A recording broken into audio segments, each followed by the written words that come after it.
All right, let's look at question number 22.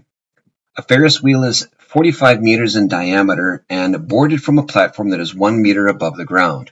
The 6 o'clock position on the Ferris wheel is level with the loading platform. The wheel completes one full revolution in 10 minutes. How many minutes of the ride are spent higher than 27 meters above the ground? Round to the nearest second. Okay, so what's going on? We are starting at the 6 o'clock position at 1 foot above the ground on the loading platform.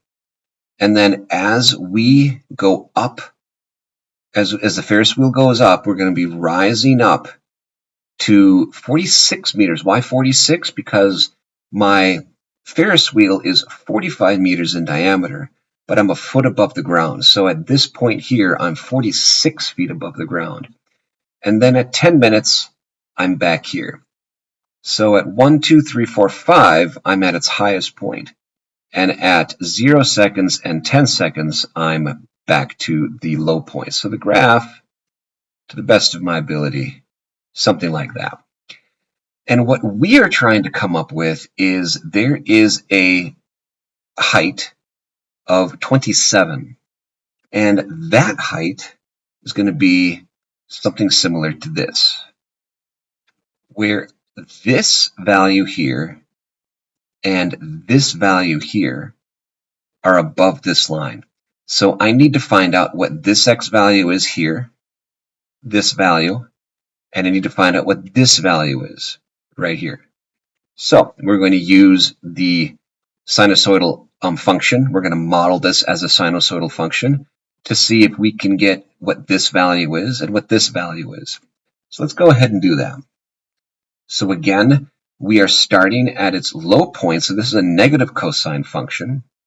So let's write down f of x is equal to, what's my amplitude? Well, I know that my Ferris wheel is 22.5 in as a radius. So, but it's not at 22.5. The Ferris wheel has been raised up. So my midpoint, my m, is 23.5.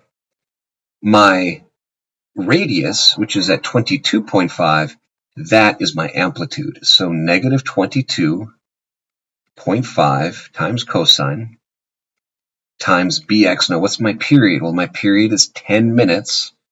So 2 pi over b is equal to 10. That's going to be b is equal to pi over 5.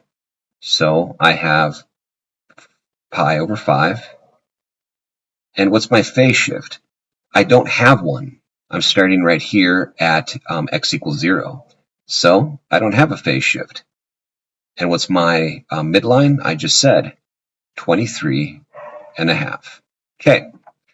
I just have my sinusoidal function right here. That's all the information that I need. Now I need to find out when this sinusoidal function is going to output a value that's greater than 27. So let me rewrite this as negative 22.5 cosine of x times pi over 5 plus 23.5 is greater than 27. Well, now there's some math that we have to do.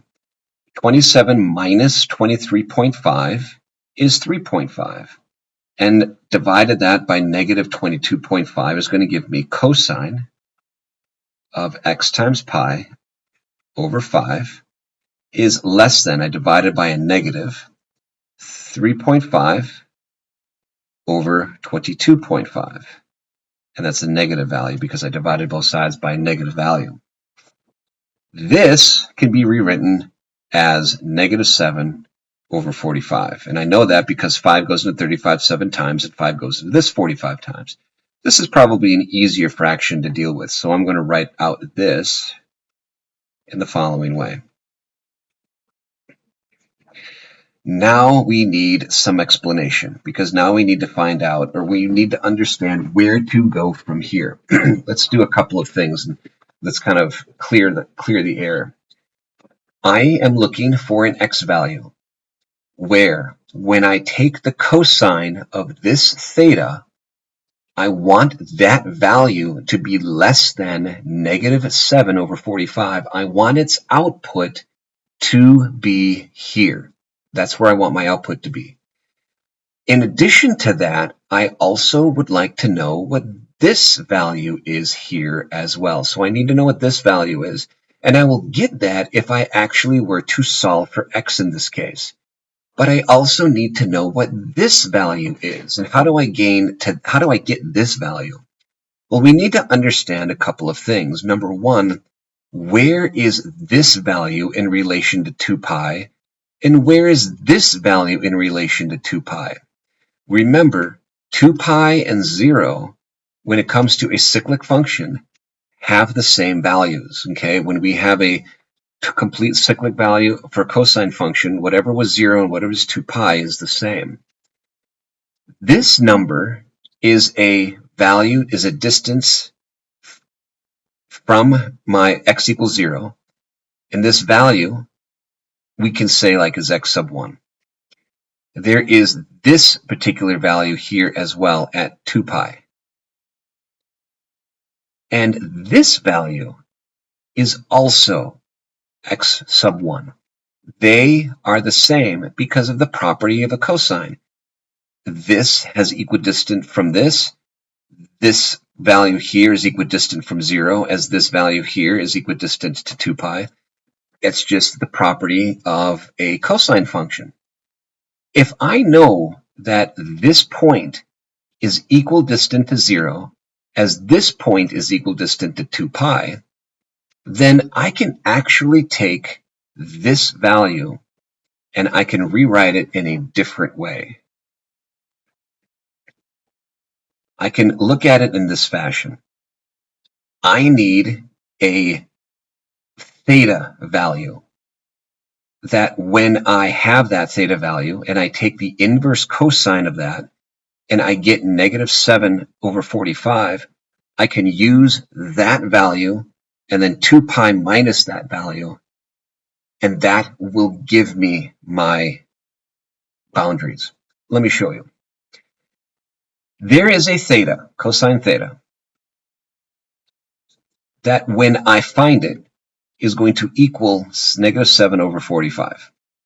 When I find that theta, I know that I can find that x value, because whatever this x value is, it has to be a theta that when I take the cosine of it, it will equal -7/45. So we use the inverse cosine to figure that one out.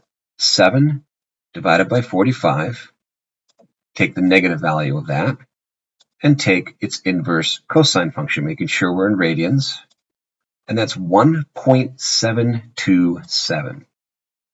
So theta is 1.727. If I were to take cosine theta, if I took cosine of 1.727, that will give me 0.7 divided by, or 7 divided by 45, -7 divided by 45. This theta is important because, like, if I were to rewrite this in terms of radians, this is 0 and this is 2 pi. Instead, this is 0 seconds, this is 10 seconds. 0 to 2 pi, that means that right about, I'd say, what is it? It's 1.727, that's about halfway to pi. Pi is about is the halfway mark, right? Like 5 seconds, 1, 2, 3, 4, 5. This is pi. I'm looking for a value that's somewhere halfway in between. And I suppose it could be this, but probably a little bit more. But I'm looking for some kind of value that's right here. This is the value that I'm looking for. This is my x. And that x points exactly to the output that's going to give me 27 meters. This x, if I were to input it for cosine, is going to give me 27 meters. But that's not exactly what I'm looking for. I'm looking for any value above 27 that goes up to here, and all of the other values that come down from 46 down to 27 from here. So how do I write that? In the following way. I know that I start with 1.727, and I want this value to be less than my theta. And I can rewrite that theta as x pi over 5. This has to be equal to this. I need an x value that when I get my theta, it'll equal 1.727. This needs to be equal to, this theta needs to be equal to this value here. And I want this to also be less than this same value on the other side. 2 pi minus 727, 1.727, because I know, again, they are equidistant. This value is equidistant from 0, and this value is equidistant from 2 pi. This is my compound inequality. All I need to do here is solve for x. And to do that, I will multiply all sides by 5. So 1.727 times 5 divided by pi. And that's equal to 2.75.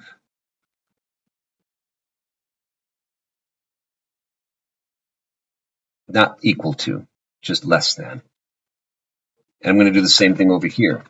2 pi, so 2 times pi is equal to that, minus is equal to that, times 5 divided by pi. And that's going to be equal to 7.25. And so now I have found my value of x. This is the value of x that I need for my graph to output 27 meters or higher. Because remember, this is where I am 27 meters and higher. And it is a compound inequality. It's not an OR function. They're not separated. This is from here, 46 to 27. And this is from 46 to 27. They are conjoined. They are an AND statement. So my x value needs to be anywhere between 2.75, which is right around here, 1, 2. So I guess it's here, even though this says 3. So I drew my graph a little wrong, but it's going to be somewhere around here. And then 7.25. 1, 2, 3, 4, 5, 6, 7, right? 7.25. So somewhere around here. So those are where my values are going to, or if I were to take the cosine value of that, take the cosine of that exact value, I would be above 27 meters. And that's what that means. I'm just looking for a x value. This time it's in seconds. Where am I going to be above 27? And that's all I really need to do. And it's as easy as that in order to get a compound inequality to be derived. So I'm going to do another one of these. And hopefully by then we will be able to understand how this works. So let's do another one with problem number, I believe it's going to be 24.